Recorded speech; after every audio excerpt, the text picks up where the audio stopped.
When I was thinking about the story I could tell, I was at a loss.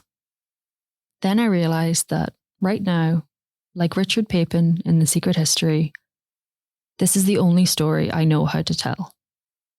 Perhaps the only story I will ever be able to tell. Rain Fisher Kwan just published an essay about how much she loves her best friend. Maybe that's why you've been on my mind so much. Maybe it's because you've been dead for 16 months.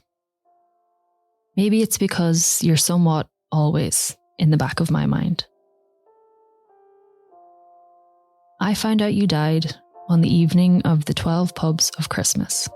Your birthday took place only 5 days before. I got a text from a school friend asking if I was doing okay. She had no idea that she was breaking the news to me. That I knew then that you were gone. I can't visit the house I grew up in without seeing you walking up the lane. Maybe it's because it's winter, and when I think of cold, windy walks in the blinding sun, I think of you. I feel like I own this past version of you, and maybe that's the problem. I can't even fathom who you were outside of us. We were inseparable in the way only teenagers are. We were family.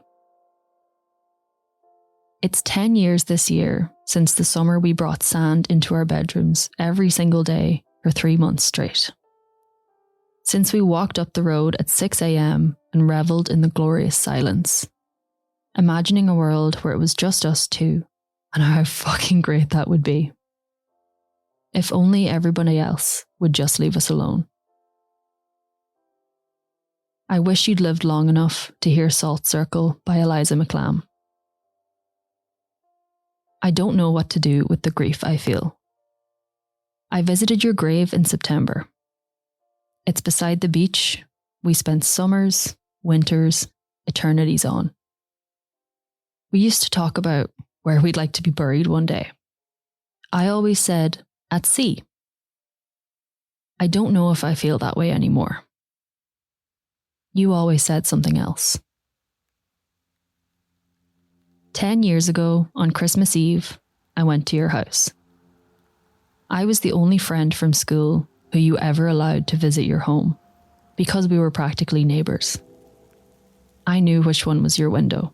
I still do. You just couldn't shut me out. Walks to your house felt like a pilgrimage. I felt so special. The only one allowed into your inner sanctum. Other friends would ask me what your house was like. I told them it was beautiful. When I have my own home someday, threads of yours will run through it like glitter. Nobody could ever track all the miles we walked together. I was thinking about how, to your later friends, I was probably the bad guy in your story. If I was even spoken about at all. Everything is the end of the fucking world when you're 17. Had I ever really known you at all? I think so. Your inability to tell the truth about almost anything taught me a lot, looking back. You made me feel beautiful and funny and jealous and angry and small. Always so very small. When we went walking on the cliff tops that summer, something you said stuck in my mind. We were at the very edge, with loose stones falling hundreds of meters into the churning water below. Every step was calculated, because it was impossible to tell where the brush ended and the rocks began. One slip and that's it, you said. I had no idea just how right you were. I'm so glad I never let you cut my hair. I thought we would reconnect when you stopped being so angry at the world and when I stopped feeling so hurt. When it all stopped being so bloody and raw. Maybe we would have reunited at 60, with grey hair and Botox and boob jobs, and rich husbands. Always with the rich husbands. It's funny now that we thought grey hair meant old.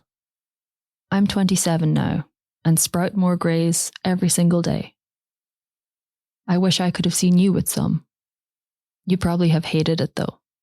When you lashed out, I wish I'd known that it was nothing at all to do with me. I was just the closest thing you had to a therapist, a punching bag, a sister. The person you could never push away successfully. Until you did. I don't often want to contemplate that. All I want to remember is before. You styled my hair and I did your makeup and we danced so much. In my kitchen, on top of cliffs, in your living room. Playing the same songs on repeat again and again and again. I will think of you when I make pancakes, when I drink white coffee, or when I visit our beach. I hear the opening notes of a song we used to sing, and I am 17 years old again on the bathroom floor, crying my eyes out with badly painted toenails and a gap between my thighs. You're forever a waif with hints of orange in your eyes. A piece of pale green sea glass on a necklace I will keep forever. A camera-shaped mug thick with layers of dust. A rag doll you made for an art project when we were 13. All the proof I have that you were real. I'll never escape you. Not really. Maybe I don't want to. There's a book I lent to a boyfriend in 2015 called Eleanor and Park. I have a line from it scrawled haphazardly in Sharpie on my purple bedroom wall. The me that's me right now is yours, always. I saw your mum this past Christmas. Afterwards, I went to the bathroom and cried. It was so good to talk to someone who knew you like I did. She said she found a photo of us together in your bedroom. We couldn't have been more than 14. When we hugged, it felt like she put me back together. I didn't know how much I needed that. You were never one for emotional declarations, but wherever you are, I hope that it's pretty. And I hope that I see you again.